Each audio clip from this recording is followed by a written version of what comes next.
Hello and welcome back to Learning Hub Physical Education, everyone. This is Priyanshu Khole, and you're watching the specialized series where I cover important concepts from your topics of the syllabus and we understand them very easily और हम उसको practical तरीके से अपनी life में भी और exam point of view से इम्प्लाई करते हैं।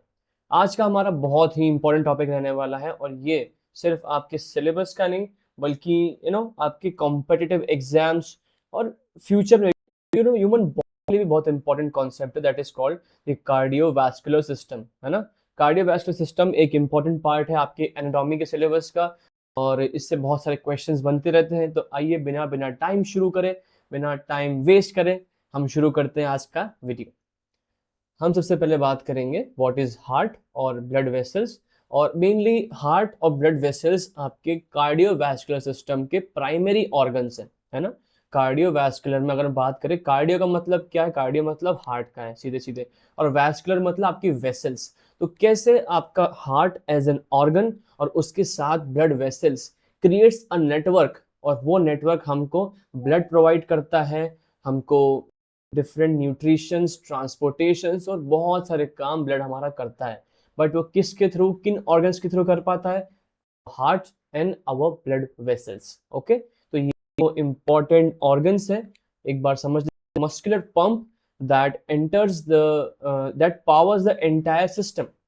It beats over 1 lakh times a day to transport 5 litres of blood, है ना। हार्ट का सिस्टम, हार्ट की सिचुएशन ऐसी रहती है, वो एक पंप की तरह काम करता है जो पावर देता है आपके एंटायर सिस्टम को, और it beats over 1 lakh times a day to transport 5 litres of blood, है ना। ठीक है, आई होप बहुत ईजी था, समझाने की जरूरत तो है नहीं, बट फिर भी इसको पढ़ के आप अपने नोट्स बना लीजिएगा। Next is blood vessels. तो हमारी बॉडी के अंदर ब्लड वेसल्स होती हैं, वो एक नेटवर्क होता है, एक हाईवे होता है जिसके थ्रू ब्लड ट्रांसपोर्ट होता है, मूव करता है मेनली, ठीक है। इसके अंदर आर्टरीज होती हैं, इसके अंदर वेन्स होती हैं, इसके अंदर कैपिलरीज होती हैं, ठीक है। अब हम समझेंगे एनाटॉमी ऑफ हार्ट, कि हार्ट की एक्चुअल में एनाटॉमी होती क्या है, किस तरीके से बना होता है, इसका स्ट्रक्चर कैसा होता है, फंक्शन क्या होता है।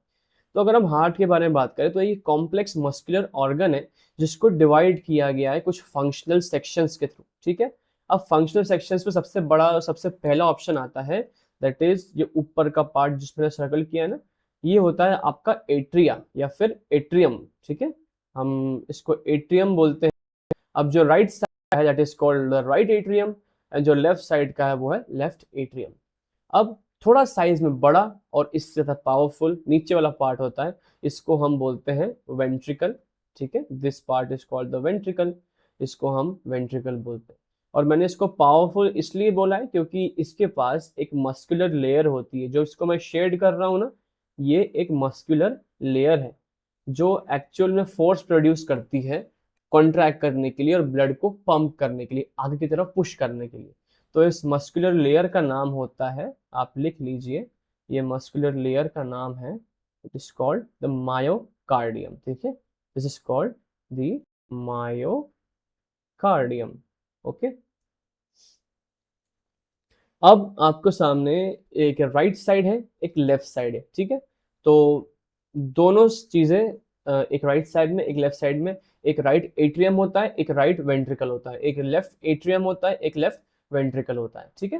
बिल्कुल क्लियर एंड कंसेप्चुअलाइज टॉपिक है ये, तो आपको थोड़ा चीजों को याद भी करना पड़ेगा, ठीक है।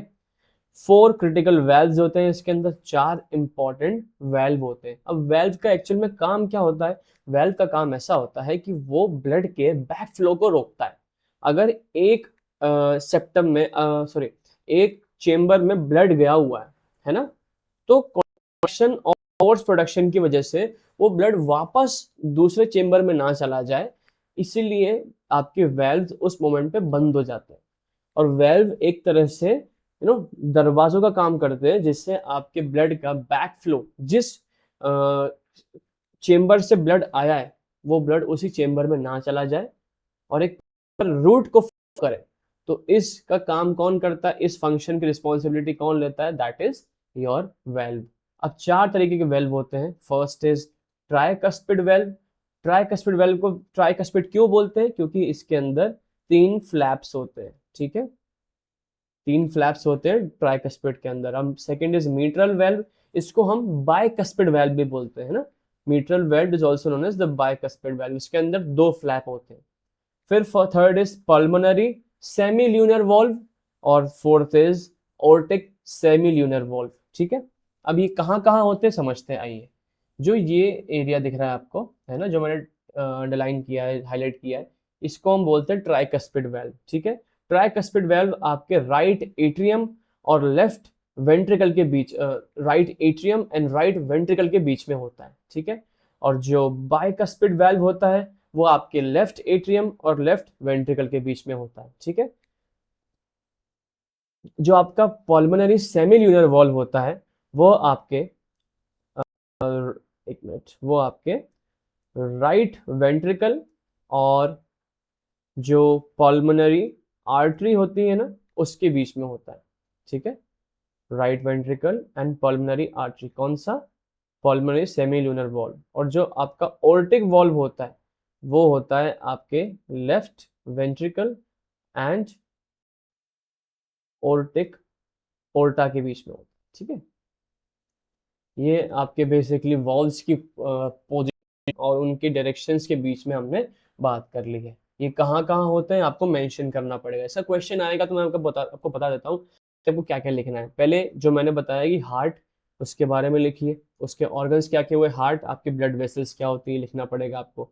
आपको एक हार्ट का डायग्राम बनाना पड़ेगा, उसकी लेफ्ट साइड राइट साइड उसको आपको बताना पड़ेगा। एट्रिया को एक्सप्लेन करना पड़ेगा, वेंट्रिकल को एक्सप्लेन करना पड़ेगा, फिर चारों वॉल्व्स के बारे में बताना पड़ेगा जो भी मैंने आपको भी बताया। ठीक है, उनका काम क्या होता है बताना पड़ेगा।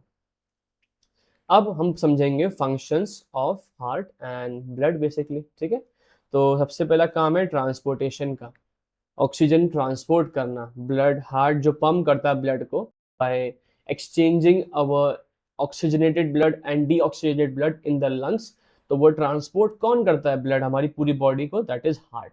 ठीक है, तो हार्ट का बहुत इंपॉर्टेंट काम है दैट इज ट्रांसपोर्टेशन।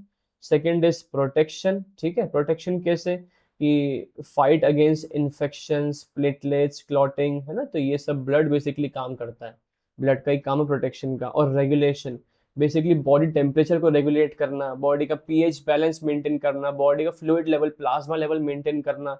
होम्योस्टेटिस, मतलब बॉडी की नॉर्मल सिचुएशन को मेंटेन करने का काम किसका है, ब्लड का है। और वो किसके थ्रू करता है, जब हार्ट पंप करके ब्लड वहां पर पहुंचाता है तब वो चीज हो पाती है ना। नाउ नेक्स्ट जो आपके टॉपिक है टाइप्स ऑफ सर्कुलेशन, तो बेसिकली 2 टाइप के सर्कुलेशन होते हैं। First is systemic circulation, second is pulmonary circulation.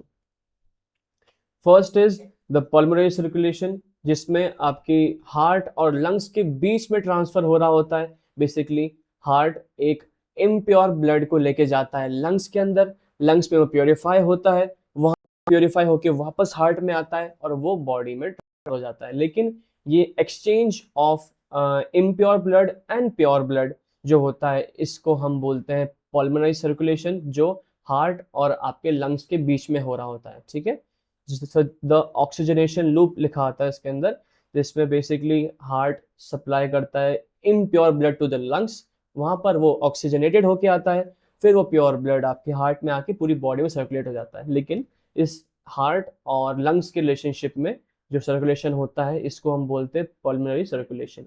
एक बार उसका पाथवे समझ लेते हैं, आइए। That is the right ventricle, first right ventricle आएगा, फिर वहां से पल्मोनरी आर्टरी में जाएगा, फिर लंग्स में ऑक्सीजनेशन होगा, फिर पल्मोनरी वेन्स के थ्रू वापस आएगा और फिर लेफ्ट एट्रियम में चला जाएगा। ठीक है, लेफ्ट एट्रियम में पोर हो जाएगा। तो ये इसका एक पल्मोनरी सर्कुलेशन का एक प्रॉपर एक क्लीन पाथवे है। आप इसको याद कीजिए और एक्सप्लेन करना अपने एग्जाम्स में। मैं काफ़ी थोड़ा ब्रीफ और हाई स्पीड अच्छी रख रहा हूँ वीडियोस की, तो ये कॉन्सेप्ट्स अब एग्जाम आने वाला है, आपको मैं हर चीज़ डिटेल में बताऊंगा, तो आप कंफ्यूज और आपका टाइम भी बहुत ज़्यादा ज़ाया होगा। तो मैं हर चीज़ को एक बार थोड़ा थोड़ा एक्सप्लेन करके आगे बढ़ा रहा हूँ। I hope you are okay with speed ना, और जो कंटेंट दिया हुआ उसको पढ़ के आप अपनी अंडरस्टैंडिंग को मेंटेन कर सकते हैं। Next is the systemic circulation, जिसमें हमारा हार्ट है वो ऑक्सीजनेटेड ब्लड पूरी बॉडी को प्रोवाइड करता है by the largest artery that is aorta. Aorta के थ्रू जो पूरे बॉडी में प्योर ब्लड जाता है तो उसको हम बोलते हैं the relationship between heart and the complete body and the tissues. Basically left ventricle में जो प्योर ब्लड आ चुका है, अब ये जाएगा आपका ओर्टा के थ्रू पूरी सिस्टमिक आर्टरीज में, बॉडी की आर्टरीज में, और फिर बॉडी की टिश्यूज तक, मसल्स तक पहुंचेगा, ठीक है। और फिर वहां से इम्प्योर होके वापस आएगा राइट एट्रियम में। तो इस सर्कुलेशन को हम बोलते हैं क्या? इसको हम बोलते हैं सिस्टमिक सर्कुलेशन। जब आपका हार्ट बॉडी को प्योर ब्लड प्रोवाइड करता है, फिर बॉडी उसको यूज करके इम्प्योर ब्लड सुपीरियर और इंफीरियर वेना कावा के थ्रू राइट एट्रियम में प्रोवाइड करती है, सेंड करती है। इसको हम बोलते हैं सिस्टमिक सर्कुलेशन, ठीक है। ये आपको डायग्राम दिख रहा होगा कि कैसे हार्ट पूरी बॉडी में सारे ऑर्गन्स को उसका ब्लड प्रोवाइड कर रहा है ना। और यहाँ पर हार्ट लंग्स को सेंड कर रहा था, और यहाँ पर हार्ट पूरी बॉडी को सेंड कर रहा था। वो सिस्टमिक सर्कुलेशन हो गया, है ना। नेक्स्ट इज, अब हम समझ लेते हैं, थोड़ा कंपेयर कर लेते हैं कि ओरिजिन क्या है पल्मोनरी सर्कुलेशन में। ओरिजिन क्या है? तो ओरिजिन है आपका right ventricle. Right ventricle origin है, यहाँ पर सर्कुलेशन स्टार्ट हो रहा है। फिर कहाँ जा, फिर डेस्टिनेशन कहाँ है? लंग्स का, लंग्स तक पहुंच रहा है। प्रेशर क्या है? लो प्रेशर है, क्योंकि लंग्स तक ही जाना है, तो प्रेशर इतना हाई नहीं है। और आर्टरी कंटेंट क्या है? D oxygenated blood. Pulmonary artery में डी ऑक्सीजनेटेड ब्लड होता है, ठीक है। सिस्टमिक सर्किट में क्या होता है? लेफ्ट शुरू होता है, क्योंकि यहाँ से ब्लड पंप होना है आपकी पूरी बॉडी में। डेस्टिनेशन क्या है? पूरी बॉडी के टिश्यूज, उसकी डेस्टिनेशन बॉडी के टिश्यूज को भेजना है प्योर ब्लड, ठीक है। और प्रेशर हाई है, क्यों? क्योंकि हार्ट से पूरी बॉडी को भेजना है, तो प्रेशर हाई होता है उस ब्लड में, ठीक है। और ब्लड कौन सा है? ऑक्सीजनेटेड ब्लड, ठीक है। एक बार देख लीजिए कि वैस्कुलर हाईवे क्या होता है। इसमें आपकी आर्टरीज और वेन्स इंक्लूडेड रहती है, और कैपिलरीज इंक्लूड होती है। मतलब सबसे थोड़ी साइज में बड़ी होती है आपकी आर्टरीज, ठीक है, और फिर वेन्स, और इनसे छोटी होती है कैपिलरीज। सबसे छोटी होती है कैपिलरीज। तो ये कुछ एग्जांपल्स ऑफ ब्लड वेसल्स हैं जिनके थ्रू आपका ब्लड, आपका oxygenated blood, D oxygenated blood transfer होता है, मूव करता है आपकी बॉडी में, ठीक है।